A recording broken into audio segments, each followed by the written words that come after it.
Is this thing on?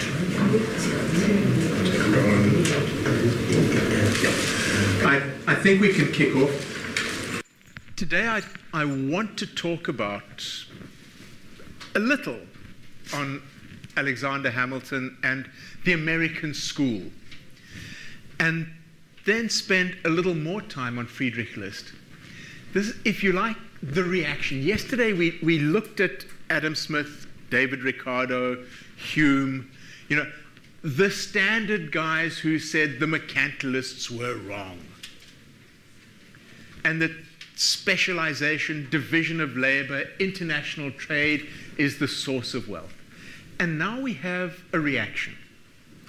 And the reaction, at some level, is political. Hamilton was basically in there at the revolution. Okay? When America decides that it wants to ditch its links to the UK, he's one of the people who's with Washington. He's one of the founders of the Republic. And he was a bit of a radical. And for him, the emphasis was on the United States becoming politically independent. And his great expression, true political independence, is predicated on economic independence. Until America was economically independent, it wouldn't have what he wanted it to have. Now, he was an interesting character. We'll look at him a little more, but in fact his ideas ended up being developed far further by people who came after him. There's a generation between these two. And there's another generation between him and Senator Clay, Clay the Elder, Clay Sr., who was the person who really took the American school and ran with it. And it was the essence of American trade policy for the first half of the 19th century. To be perfectly honest, the American school, the American approach to international trade, ran for big chunks of the 19th century and large chunks of the 20th. Okay? When we think of America as a free trade nation, it's only in the sense that it's achieved what people like List wanted it to achieve. American free trade is trade on their own terms, not everybody else's. Friedrich List, very, very different. We'll look at some of his life history and see how it framed his thinking. But he was a man of much broader and much more sophisticated understanding. He isn't just some blind, semi-mercantilist, protectionist type.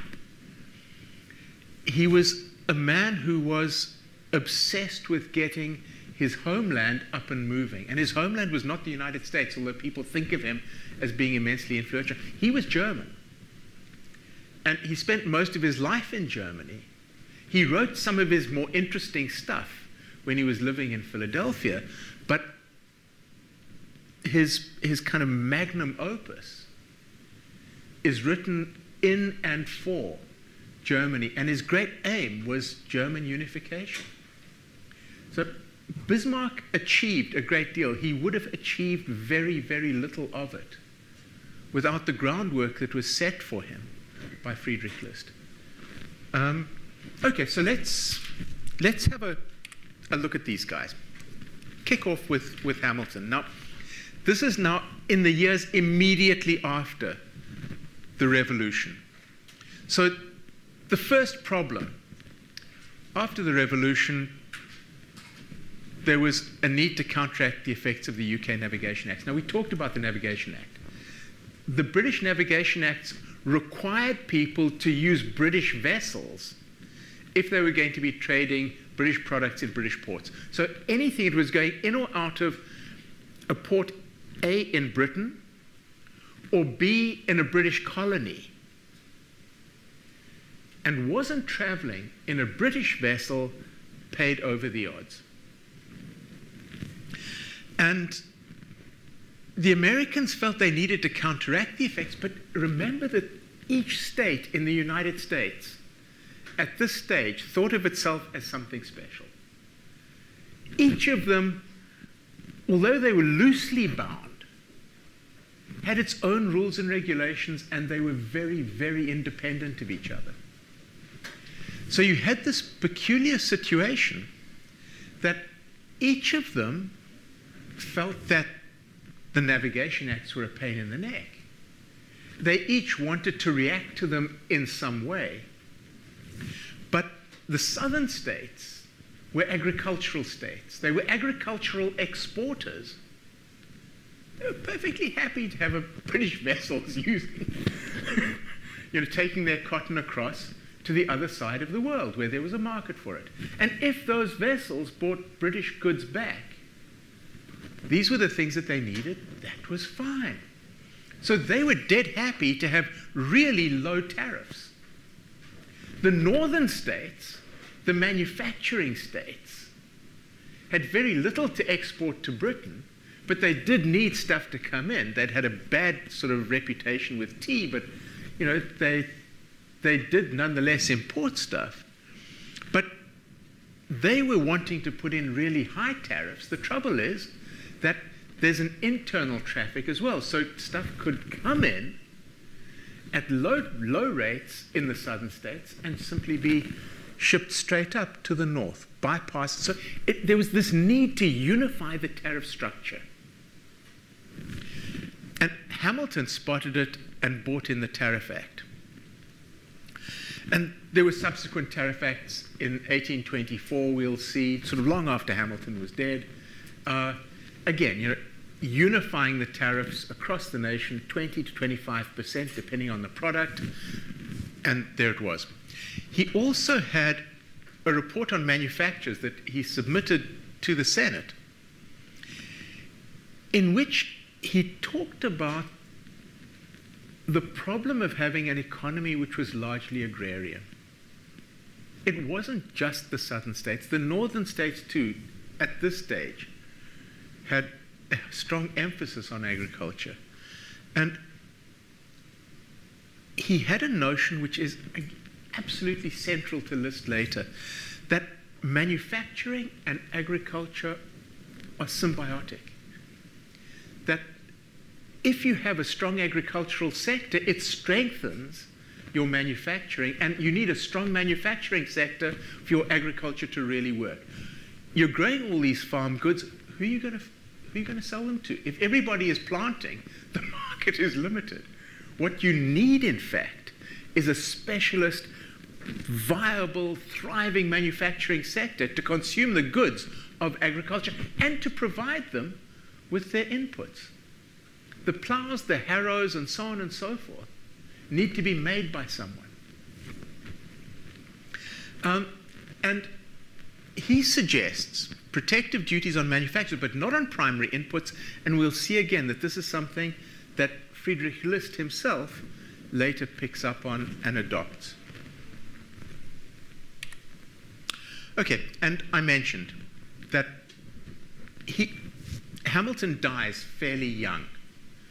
Okay, moral of the story, don't enter into duels with people who actually shoot at you. I mean, he was supposed to be doing the gentlemanly thing and kind of going like this, and bad mistake. Clay's American system comes in a generation later, and we see tariffs coming in, but a series of other characteristics. The American system required stability, and again, we'll see later that this was something that List recognized, adopted, and transshipped back to Europe. In order for an economy to really grow, you need to have the minimum possible level of risk and uncertainty.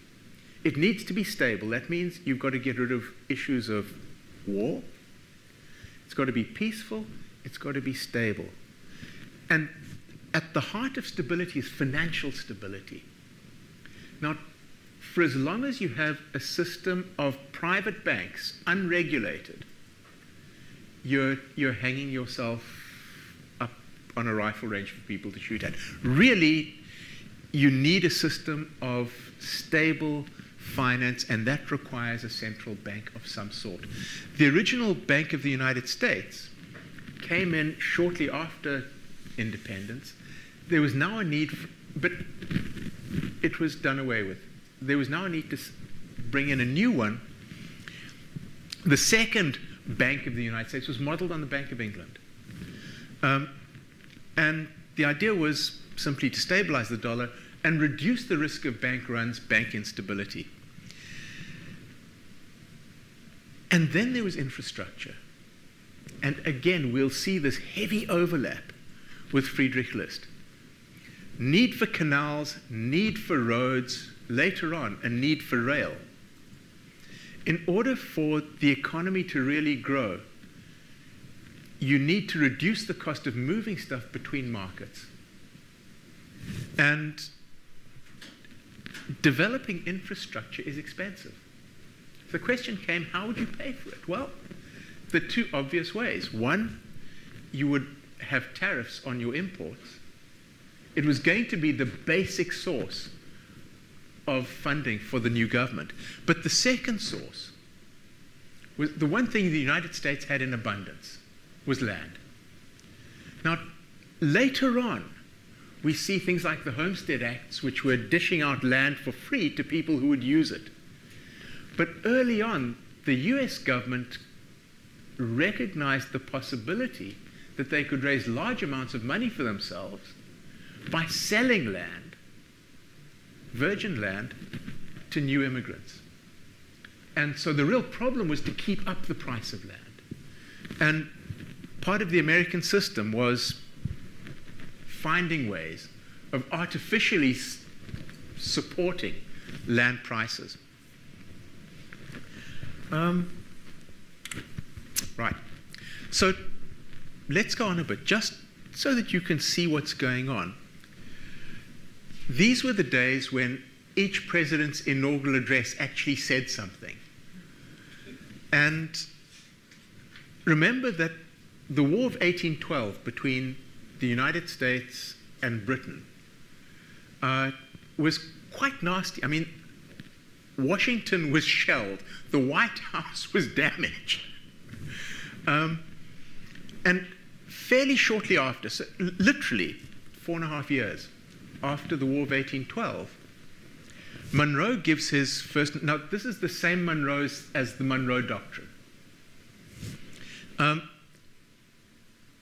He says something really interesting.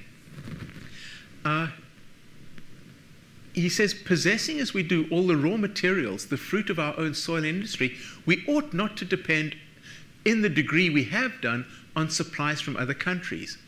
While we are thus dependent, the sudden event of war, unsought and unexpected, cannot fail to plunge us to the most serious difficulties. In other words, there's a strategic reason for having protection. Okay, and this whole thing is about the rationale for protecting domestic industry as a strategic necessity. What's really interesting is how this changes by the time you get to his second inaugural address. So here we are, soon after the war. A few years later, much the same sort of arguments are phrased very, very differently. He's now talking about the need to raise money. This is not for strategic purposes. This is not so that we're vulnerable to the English. It's so that we can raise money. And he's saying the provision of revenue to meet, to a certain extent, the demands of the nation without relying altogether on the precarious resource of foreign commerce. I'm satisfied that internal duties and excises with corresponding imposts on foreign articles of the same kind would do the job. In other words, he's saying we need to have domestic taxes, sales tax basically, and tariffs, and these are going to fund us. But the emphasis is no longer on protection, it's no longer on stability, on strategy. It's all about raising money. Things have changed. Okay, so we now move on to the person who, for me, is the really exciting character. And I'm just going to run through some features of his life just that you can put him into context. And Liszt is way more tragic a figure than Hamilton. Hamilton had a pretty good life until the very end. Liszt went through hell. There are a couple of good biographies of him, and they really are interesting, because he was an interesting man. He has the same name as the composer. The composer used to come and have dinner with him. They weren't related. Composer tried to seduce his daughter. Daughter sent him off with a flea in his ear. But there are all sorts of interesting aspects to the man. He was born in Reutlingen, which is in Baden-Württemberg, and went off as an academic to Tübingen.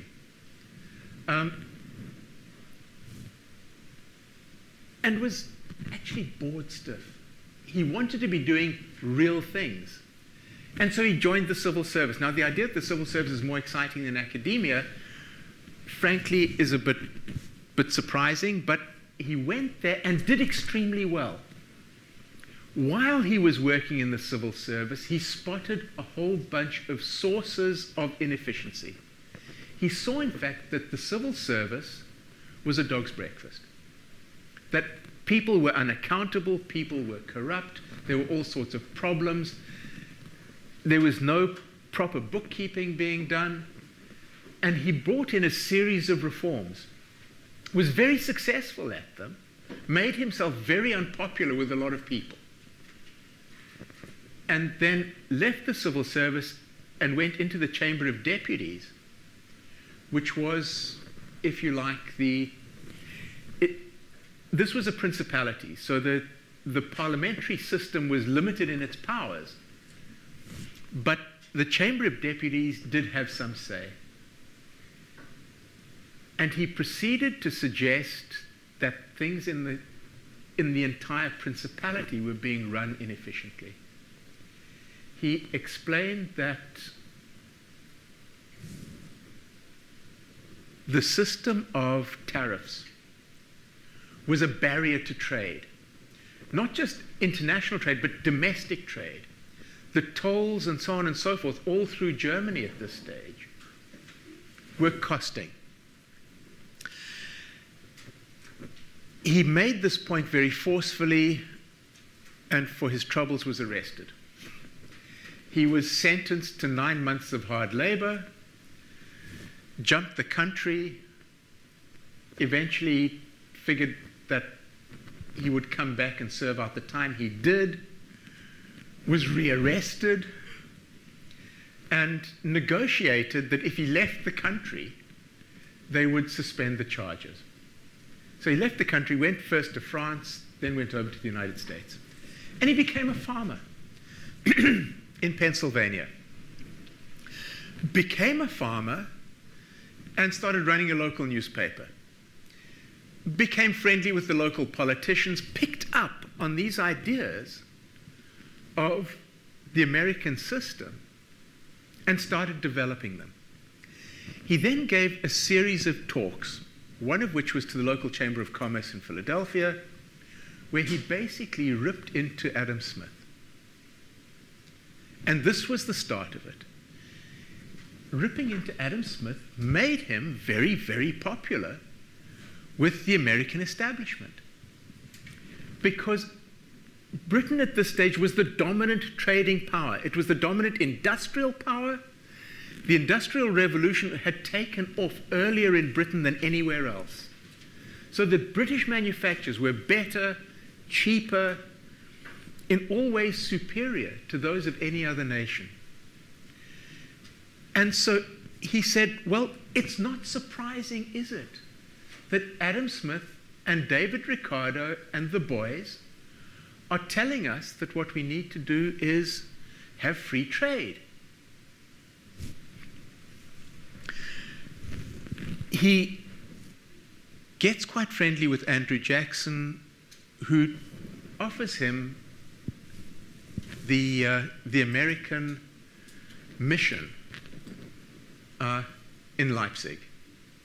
And he goes over there, finds that the locals don't really accept him. He sticks it out for 9 or 10 months, but in fact, if Germany doesn't recognize him, he's got a problem. Why was Germany not recognizing him? First of all, because the chaps in Württemberg hadn't forgotten. And secondly, because he was now saying things that Metternich didn't like. Now, picking a fight with the Prince of Baden-Württemberg is one thing. Picking a fight with Metternich, who was basically running everything from Austria all the way through to the Elbe, is very, very different. You're really on a hiding to nothing. So he battles. But fortunately, he's made a bit of money in the States. He is able to survive. He runs a few newspapers and things, and eventually starts writing. He writes some stuff in France. He was a multilingual because he was writing in French and German and English. And then writes what's now known as the National System of Political Economy. And this is what people really remember him for. But then gets into financial difficulties, becomes a depressive, and kills himself at a fairly young age. Okay, let's just run through some of his ideas. And one of them is the notion of intellectual and social capital. Now, in his approach to the work of Adam Smith, part of the critique is the critique of absolute advantage and of Ricardo's comparative advantage. But part of it is in the notion that wealth does not constitute the simple physical capacity to produce in some static sense. He said wealth is embodied in the intellectual and social capital of the nation, and that means something very different. And he used to give the example of two fathers. Both of them have 1,000 marks in hand. One of them takes the 1,000 marks and puts it in the bank at interest and sends his son off to become a day laborer. The other one takes the 1,000 marks and invests it in the education of his son. The first one, in terms of income during his life, is likely to do far better. He's earning the interest and his son is feeding himself. But in terms of long-term prospects, Liss said the investment in human capital is always going to be a winner. So at a private level, he says, Smith isn't really recognizing this distinction. I think he's actually being a bit hard on Smith, to be honest, but he makes the point. He then says there's also a public dimension, that the capacity of a country to produce is not just down to its raw materials and its physical labor. There's also an infrastructure, a system of rules, regulations, law. He even goes on and talks about Christian culture. He's, in a sense, anticipating Weber. It's really interesting. He talks about the entrepreneurial spirit, the patents, the inventions. Basically, the institutional structure of a nation is what determines how productive given factors of production are going to be. And he says that's why you need government. It's government that gives you those aspects. Now, for Smith, the best government is the least government, and you rely on people to do what's in their own best interest. But he's saying there's a lot that individual people don't pick up on. The public goods, if you like, but also the kind of institutional externalities.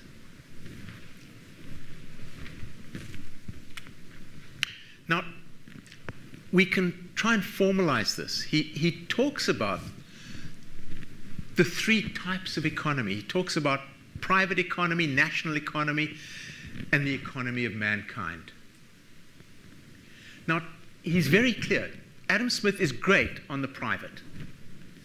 Every man doing what's in his own best interest, subject to the norms and mores of the society. He's clear that Adam Smith is really good on the third one. That society, global society, benefits through free trade. That trade and specialization in the division of labor actually benefit the globe. But he says people don't live in the globe. People live in nation states. And individual nation states, he says, can lose out. That this for him is the glaring hole in Smith's logic. He leaves out number two. So, what's the issue? Well, he says there's no question about man looking after his own interests. Smith is absolutely right there. But he says man looks after himself and his immediate family. Man very rarely thinks about his long-term descendants, and certainly doesn't think about the descendants of other people. So we need someone who's going to think about the long-term interests of the nation. That's the government. And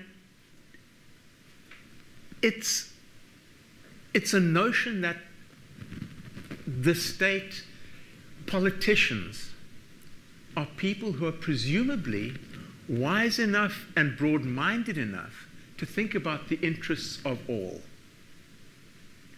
I'm not totally persuaded that all politicians fit the bill, but this was his ideal world.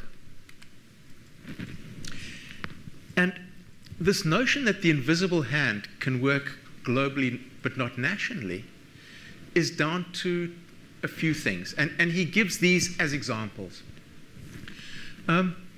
So he says, first of all, if everyone is doing what's in their own best interests, you can have a situation of extremely asymmetric income distribution. And he says it matters.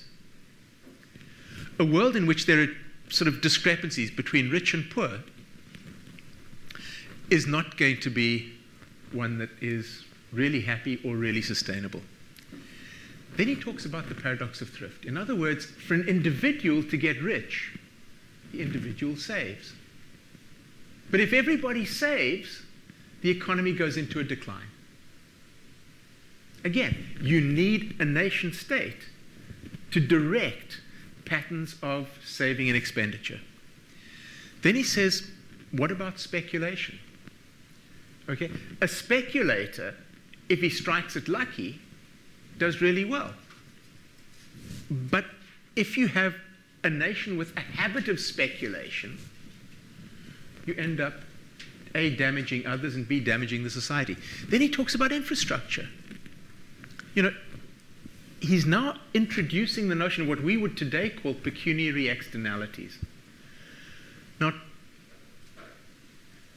if you have, and this is a current example rather than his example, because he talks about people running barges.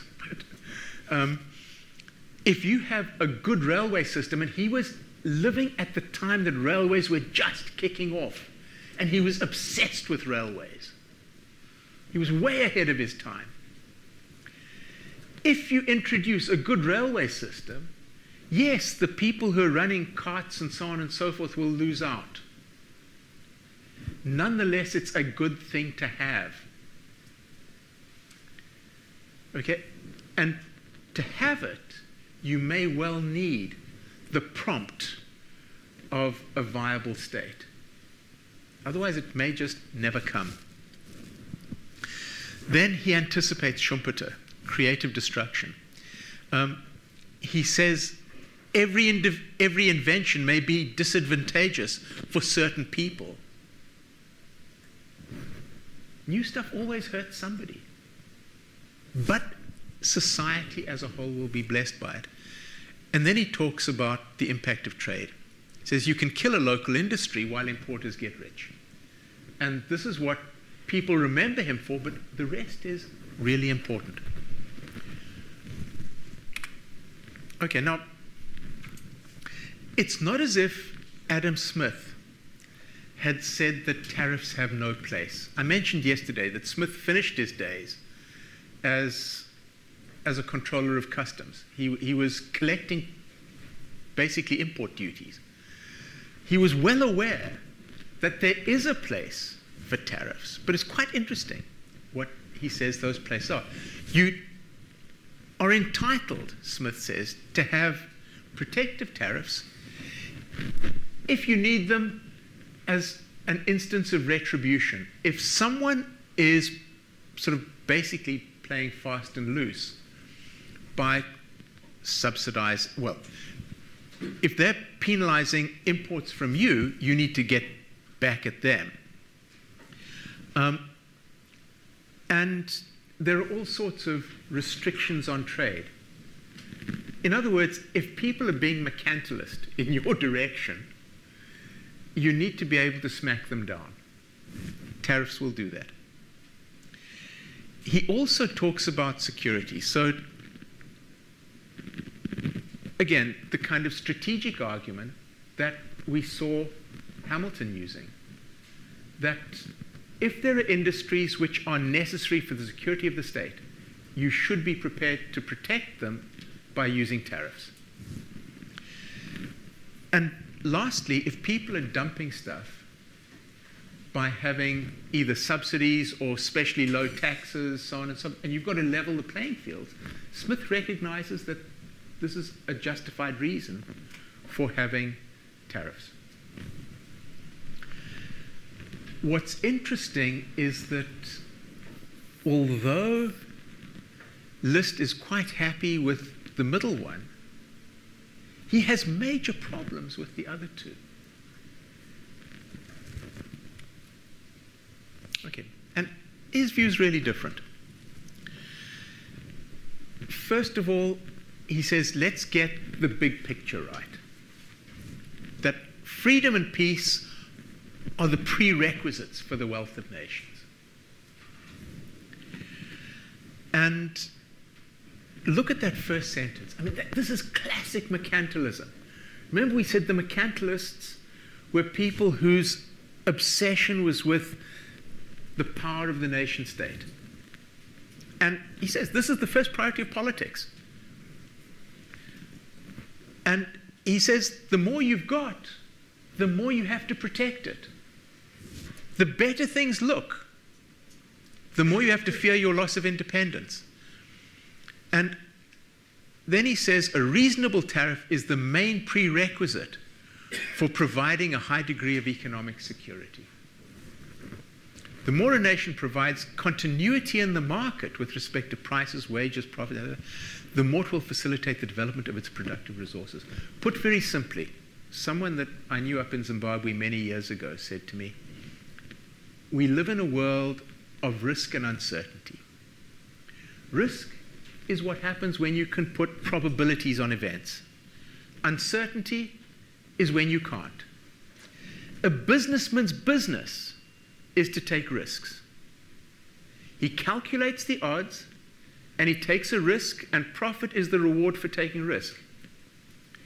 But a businessman confronted by uncertainty, when the probability is unknown, takes his plans, takes his money, puts it all in the bottom drawer, and waits for times to change. So List is basically saying you can use your tax system to stabilize the economy, to reduce the uncertainties, and encourage investment. Okay, Now, we've said that Adam Smith had ideas about tariffs. What does List have to say? Well, he says, first of all, primary commodities, primaries don't require protection. Minerals, agriculture, timber, fisheries, forget it. These are things that you can do for yourself anyway. What you need to do is to broaden the base of the economy, and in broadening the base, there may be a case. He's not saying there absolutely is. There may be a case. Okay, so if you have manufacturers that could progress but are being held back by foreign competition, then you can have a tariff. But the tariff must be clearly defined. The duration of the tariff and the level at which the tariff is pegged have to be clearly set out, made public. And the aim is not for this tariff to continue in perpetuity. It's going to decline. He's quite interesting on the subject of equipment and machinery. Capital goods, in general, he says, should be duty-free. You want to encourage investment, and if you have to bring in the equipment from overseas, bring it in duty-free, unless someone is trying to start up an equipment manufacturing business locally and there's sufficient of a market. In which case, you protect them until they've got themselves going. And the important thing, the tariff has to be predefined, time specified, and there must be no likelihood of ad hoc changes. Now, that's really important because Smith's idea of tariffs, retributive tariffs, okay, somebody else is doing something to you, so you try and smack them down. These are going to be ad hoc. They're going to come in, they're going to, when the chap has changed his mind and is behaving himself, you then take the tariff away. This, according to List, is going to destabilize the economy. The last thing you want is an unstable tariff system. Now, the point of it is that at the heart of manufacturing capacity is this idea of human capital. To be really productive, you don't just need machines, you need people who have skills. And those skills have to be acquired over time. So while your workers and your management are on a learning curve, they need protection. Once they've done the learning and they've established themselves, their factories are up and running, then the protection can be lifted. So you need to estimate how long it's going to take them, and then have the tariffs coming in. The rates are preset, but the duration is also preset. You're not here to protect people in perpetuity.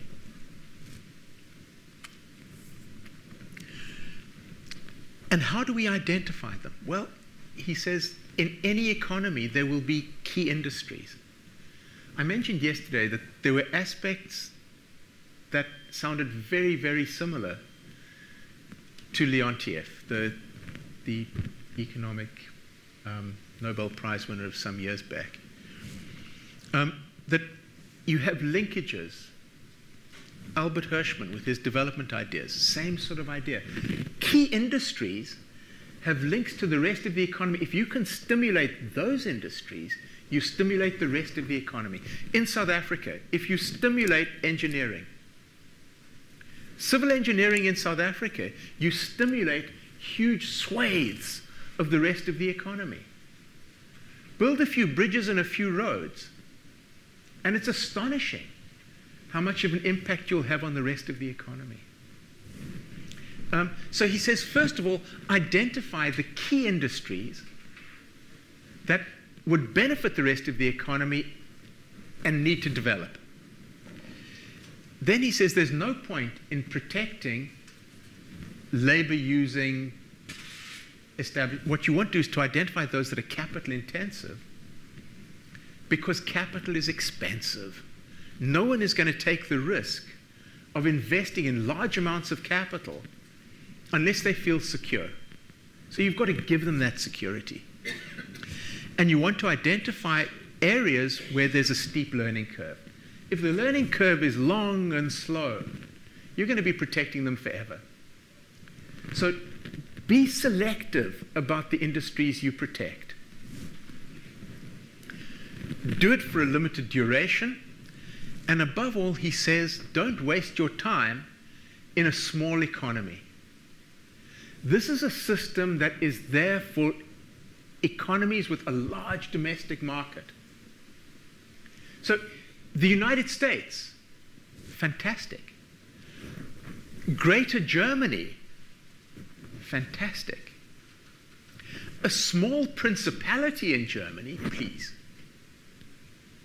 Okay?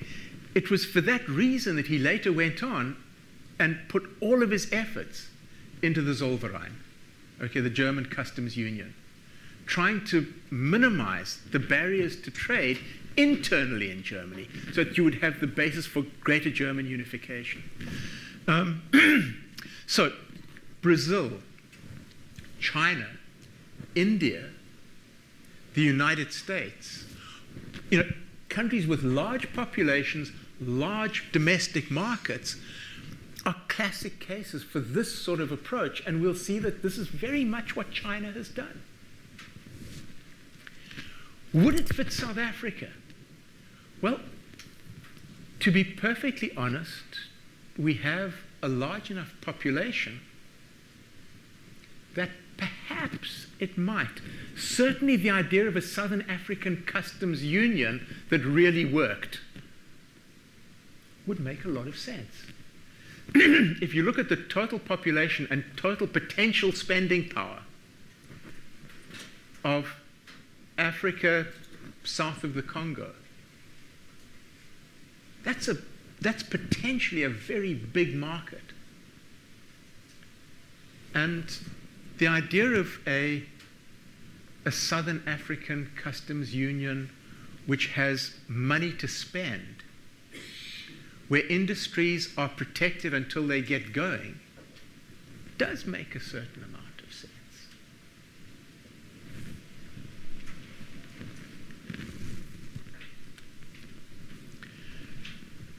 And above all, people tend to dismiss Friedrich List as just another sort of mercantilist protectionist sort with all the others.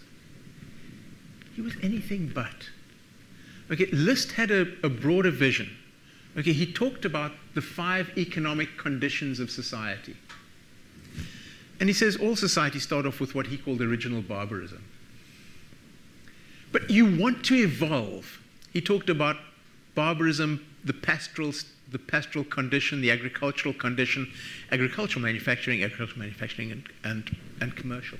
And for each, he says, trade can offer a way out.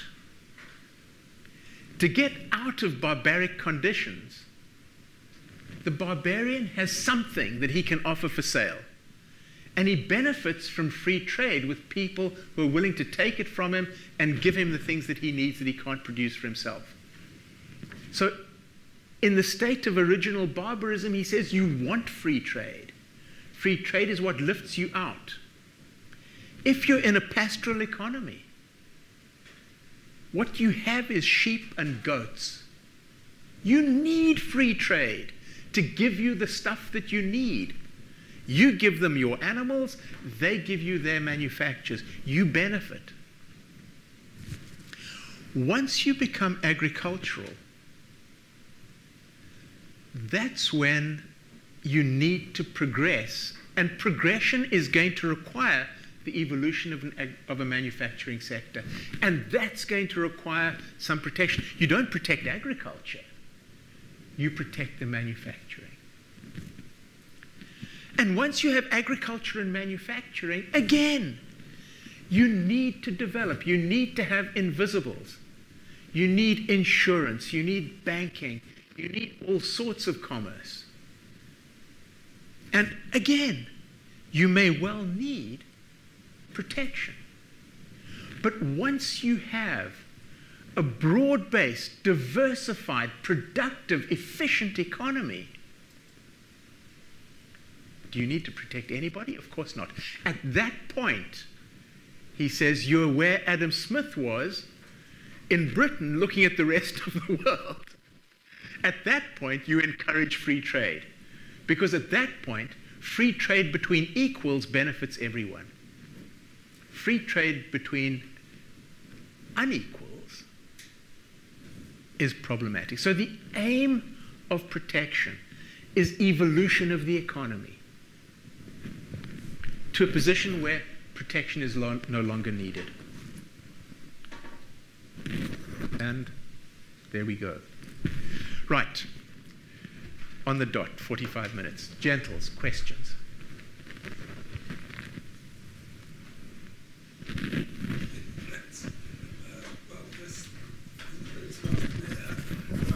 This is very interesting. I wanted to ask you a couple of things.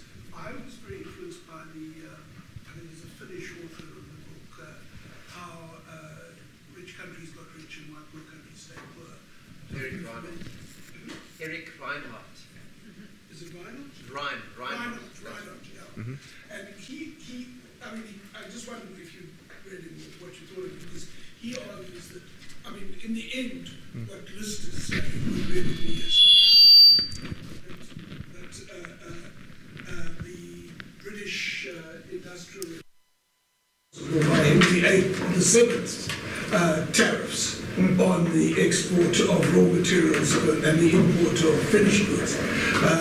And so he goes and he argues that most economies. So really, you're arguing an immature economy is very different from a mature one. And the other thing I wanted to raise with you is the question of, having said all of that, what we've seen with Brexit and Trump is really the consequences, it seems to me, of the unequal effects of globalization, which maybe calls for some kind of state intervention, regionally or whatever. This is the great conundrum. We know that if you have an underdeveloped economy, there's a case to be made for protection in order to achieve development.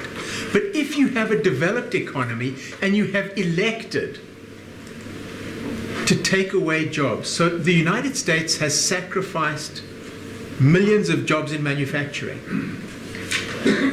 literally millions. Is it possible to take them back?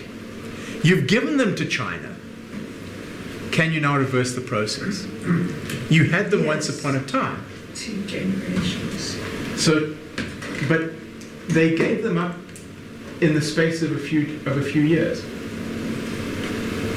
Well, the Marshall Plan to some extent did that with Germany and Japan at the expense of America. But you're also talking about, going back to one of your points about disruptive technologies.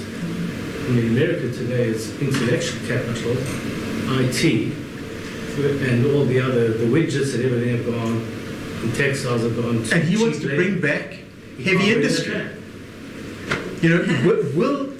Will the steel belt of the United States ever be really competitive?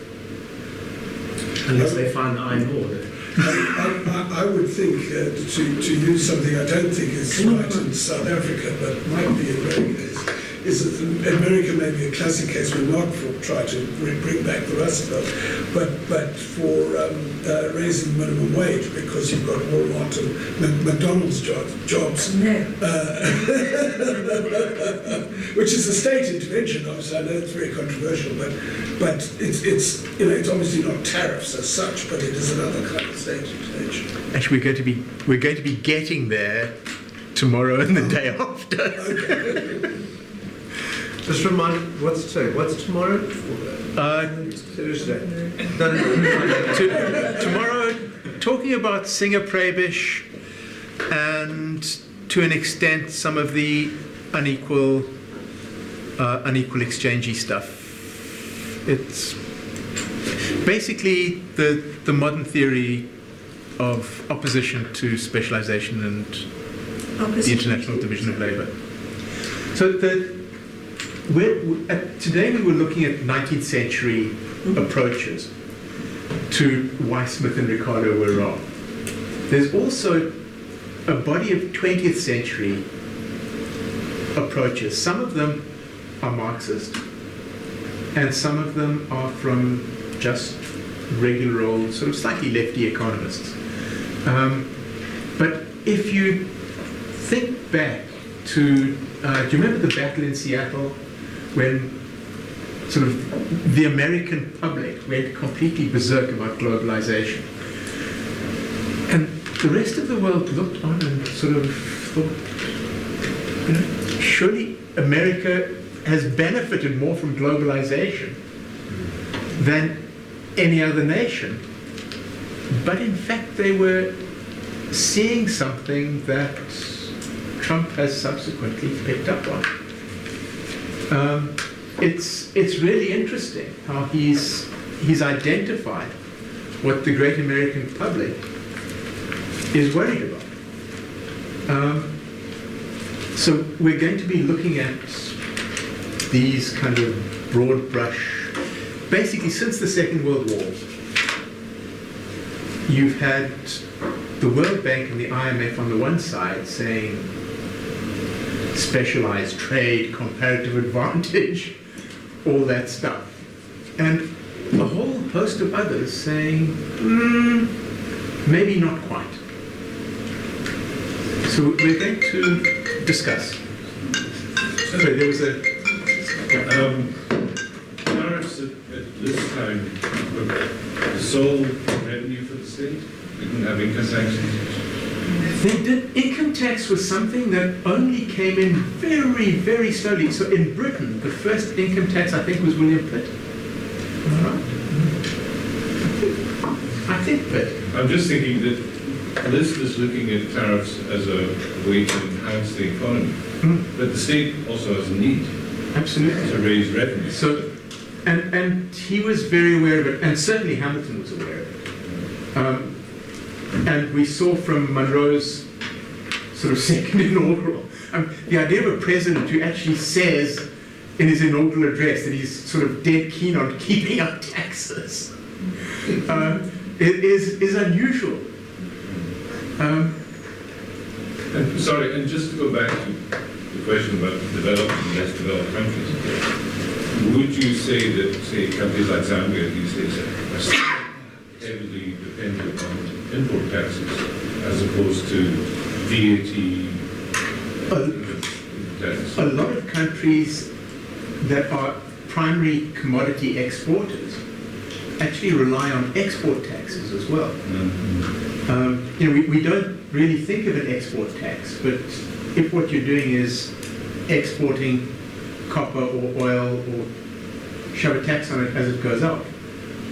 And could that influence which economic model you want to adopt, whether you want to be more mercantilist? One of the interesting features of Zambia is that it does have this narrow base. That Zambia's economy is a pyramid upside down. You know, copper is supporting everything else, and yet its agricultural potential is enormous. It used to have quite serious manufacturing potential up on the copper belt because there were lots of industrial foundries and so on and so forth. Therefore, the mines.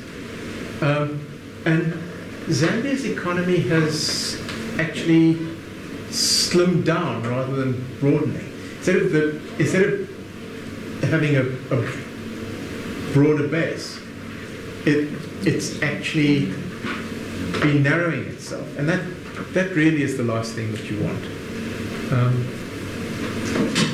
Address your comment about SADC being sufficiently large. I lived in Gaborone on and off for about 4 years and attended a number of SADC meetings in Gaborone. The problem is that the South African government does not want to have a free trade area. We know there's 2 moves to open a car manufacturing operation in Gaborone, and each time it was closed down because the South African government said we will not allow a single vehicle to be imported from Botswana, Ian Karma has been into South muttering Africa. about it. South Africa is viewed from outside, within SADC from outside, as being a totally protectionist economy. Yes. Many of the industries in South Africa would love to migrate elsewhere within SADC and sell back into South Africa, particularly get rid of the trade union problems, to be able to deal with, if you like, the E8 and the whole range of issues which we're doing. So I think it's a non-starter because of the how easy it would be to manufacture outside South Africa within SADC and to export back in. One of the great mistakes, if you like, of Robert Mugabe's administration was when he came in 1980, he had a nice, solid, diversified economy. And he could have opened the doors and encouraged South African manufacturers to come in. Because this was, 77 had kicked the South African economy in the teeth. And he had the option of going free market or going for a socialist system. And he opted for Zimbabwean-style socialism. I really believe, in fact, I knew then, not benefit of hindsight, it was one of the major mistakes of Southern Africa. But you're right, the South African economy actually doesn't have a great reputation in the rest of Africa. Sure. But the potential for a free trade zone should be there. Yeah. With the right, with recognition of the potential, there's so much that could happen. But certainly, the Botswanans at the moment are actually really upset with South Africa, and justifiably. Thanks. A couple of days ago, I had breakfast with the British Commission of Trade, and when faced with the competition from China, he said that what Britain has to do is to go up the value chain, up the value chain, up the value chain, and sort of become, etc., etc. The thing is, when you look at Trump, and you look at what's very, very important now, that I believe in the raft of protectionist measures across the world, is that not everyone can move up the value chain. That work in the so-called Rust Belts in America cannot become a software engineer Google. And as computers become more and more sort of competing with human intelligence, I think that's going to be more and more so. So I think that the Rust Belt could become the shiny belt again. I think that what people will realize and are realizing is that if we're prepared to take a lower wage, we can actually compete with the Chinese in steel manufacturing and so on, provided that, and they're not doing it right now, but they were for years and years doing currency manipulation. So I think Trump has got a tremendous amount of kudos there and insights, and it's very unpopular and everything. But sometimes I just think that this whole IMF, when people go and protest against the IMF and want it out, it's talking to the interests of people who are really super specialized, the open trade and so on. And a country like the United States is not really a country. It's so big, there are countries within countries, and the areas which are really backward and are not backward, but really struggling in terms of the unemployment and so on. And I'm not sure that this laissez-faire free trade with what's going on in the world is actually the best thing for even a large super manufacturing country and economically advanced country like the United States. So I'm afraid that I see this whole thrust towards protectionism is coming back in a very big way all across the world. The interesting thing, when you talk about moving up the value chain, I was thinking, poor Britain, they think they're going to do this. The Italians got there a long time ago. Yeah. Italian handbags, Italian shoes, Italian belts, Italian design. The Chinese make the cheap stuff that the rest of the world consumes. The Italians make the designer stuff that a very small cohort of the world buys. But you can't have millions of people working for Gucci. It just doesn't work. Can I just raise, some question of the artificiality of this debate about free trade, in the sense of, when I was covering America, the subsidization by the Republicans is enormous. Yes. The European, if we could... It is trade on their own terms, not everybody else's. Friedrich List, very, very different. We'll look at some of his life history and see how it framed his thinking. But he was a man of much broader and much more sophisticated understanding. He isn't just some blind, semi-mercantilist, protectionist type. He was a man who was obsessed with getting his homeland up and moving. And his homeland was not the United States, although people think of him as being immensely influential. He was German. And he spent most of his life in Germany. He wrote some of his more interesting stuff when he was living in Philadelphia, but his kind of magnum opus is written in and for Germany, and his great aim was German unification. So Bismarck achieved a great deal. He would have achieved very, very little of it without the groundwork that was set for him by Friedrich List. Okay, so let's have a look at these guys. Kick off with Hamilton. Now, this is now in the years immediately after the Revolution. So taking their cotton across to the other side of the world where there was a market for it. And if those vessels brought British goods back, these were the things that they needed, that was fine. So they were dead happy to have really low tariffs. The northern states, the manufacturing states, had very little to export to Britain, but they did need stuff to come in. They'd had a bad sort of reputation with tea, but they did nonetheless import stuff. But they were wanting to put in really high tariffs. The trouble is that there's an internal traffic as well. So stuff could come in at low rates in the southern states and simply be shipped straight up to the north, bypass. So there was this need to unify the tariff structure.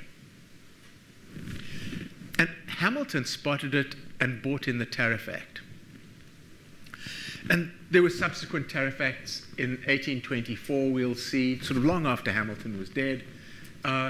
Again, unifying the tariffs across the nation, 20 to 25%, depending on the product, and there it was. He also had a report on manufactures that he submitted to the Senate, becoming politically independent. And his great expression, true political independence, is predicated on economic independence. Until America was economically independent, it wouldn't have what he wanted it to have. Now, he was an interesting character. We'll look at him a little more, but in fact his ideas ended up being developed far further by people who came after him. There's a generation between these two. And there's another generation between him and Senator Clay, Clay the Elder, Clay Sr., who was the person who really took the American school and ran with it. And it was the essence of American trade policy for the first half of the 19th century. To be perfectly honest, the American school, the American approach to international trade, ran for big chunks of the 19th century and large chunks of the 20th. When we think of America as a free trade nation, it's only in the sense that it's achieved what people like List wanted it to achieve. American free trade, first problem, after the Revolution, there was a need to counteract the effects of the UK Navigation Acts. Now, we talked about the Navigation Act. The British Navigation Acts required people to use British vessels if they were going to be trading British products in British ports. So anything that was going in or out of a port A, in Britain, or B, in a British colony, and wasn't traveling in a British vessel paid over the odds. And the Americans felt they needed to counteract the effects, but remember that each state in the United States at this stage thought of itself as something special. Each of them, although they were loosely bound, had its own rules and regulations, and they were very, very independent of each other. So you had this peculiar situation that each of them felt that the Navigation Acts were a pain in the neck. They each wanted to react to them in some way. But the southern states were agricultural states. They were agricultural exporters. They were perfectly happy to have a British vessel. Is this thing on?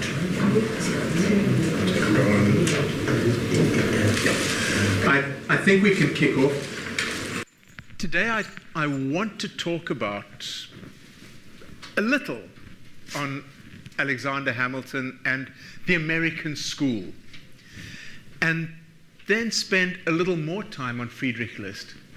This is, if you like, the reaction. Yesterday we looked at Adam Smith, David Ricardo, Hume, the standard guys who said the mercantilists were wrong, and that specialization, division of labor, international trade is the source of wealth. And now we have a reaction. And the reaction, at some level, is political. Hamilton was basically in there at the revolution. Okay? When America decides that it wants to ditch its links to the UK, he's one of the people who's with Washington. He's one of the founders of the Republic. And he was a bit of a radical.